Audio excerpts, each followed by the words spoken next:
Good evening.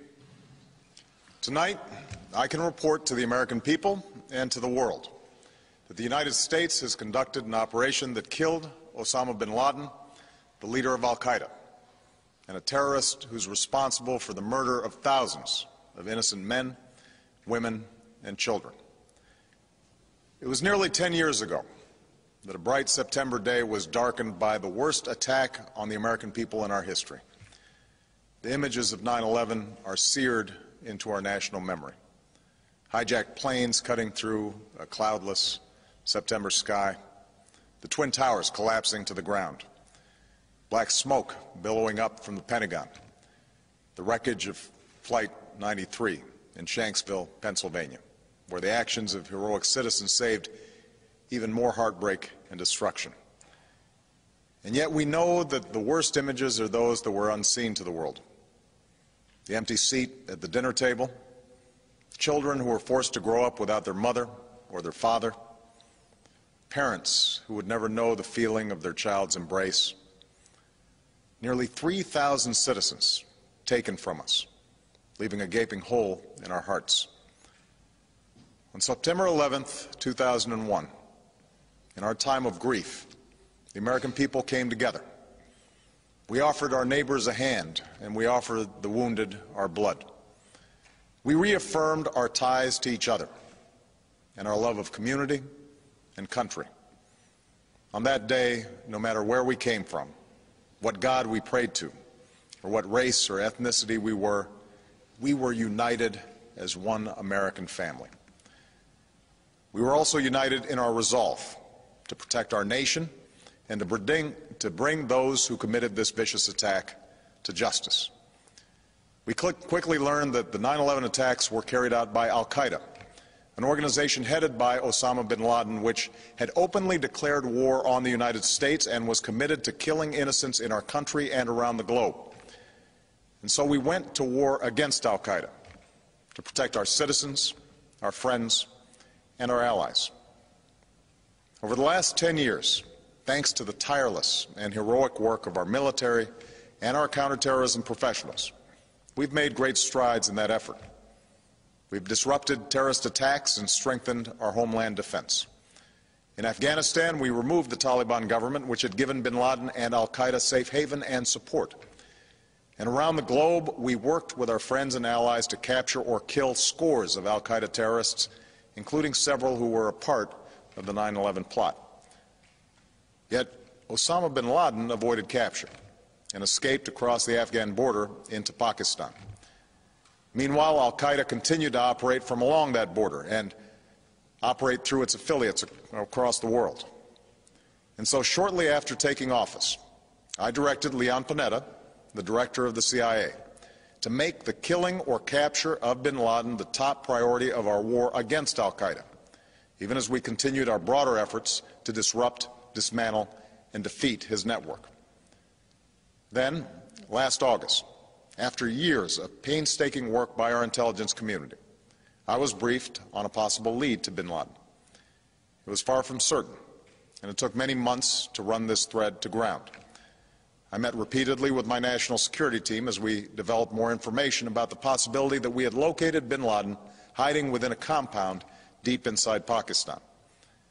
And finally, last week, I determined that we had enough intelligence to take action and authorized an operation to get Osama bin Laden and bring him to justice. Today, at my direction, the United States launched a targeted operation against that compound in Abbottabad, Pakistan. A small team of Americans carried out the operation with extraordinary courage and capability. No Americans were harmed. They took care to avoid civilian casualties. After a firefight, they killed Osama bin Laden and took custody of his body. For over 2 decades, bin Laden has been al-Qaeda's leader and symbol, and has continued to plot attacks against our country and our friends and allies. The death of bin Laden marks the most significant achievement to date in our nation's effort to defeat al-Qaeda. Yet his death does not mark the end of our effort. There's no doubt that al-Qaeda will continue to pursue attacks against us. We must, and we will, remain vigilant at home and abroad. As we do, we must also reaffirm that the United States is not and never will be at war with Islam. I've made clear, just as President Bush did shortly after 9/11, that our war is not against Islam. Bin Laden was not a Muslim leader. He was a mass murderer of Muslims. Indeed, al-Qaeda has slaughtered scores of Muslims in many countries, including our own. So his demise should be welcomed by all who believe in peace and human dignity. Over the years, I've repeatedly made clear that we would take action within Pakistan if we knew where bin Laden was. That is what we've done. But it's important to note that our counterterrorism cooperation with Pakistan helped lead us to bin Laden and the compound where he was hiding. Indeed, bin Laden had declared war against Pakistan as well and ordered attacks against the Pakistani people. Tonight, I called President Zardari, and my team has also spoken with their Pakistani counterparts. They agree that this is a good and historic day for both of our nations. And going forward, it is essential that Pakistan continue to join us in the fight against al-Qaeda and its affiliates. The American people did not choose this fight. It came to our shores and started with the senseless slaughter of our citizens. After nearly 10 years of service, struggle, and sacrifice, we know well the costs of war. These efforts weigh on me every time I, as Commander-in-Chief, have to sign a letter to a family that has lost a loved one, or look into the eyes of a service member who's been gravely wounded. So Americans understand the costs of war. Yet, as a country, we will never tolerate our security being threatened, nor stand idly by when our people have been killed. We will be relentless in defense of our citizens and our friends and allies. We will be true to the values that make us who we are.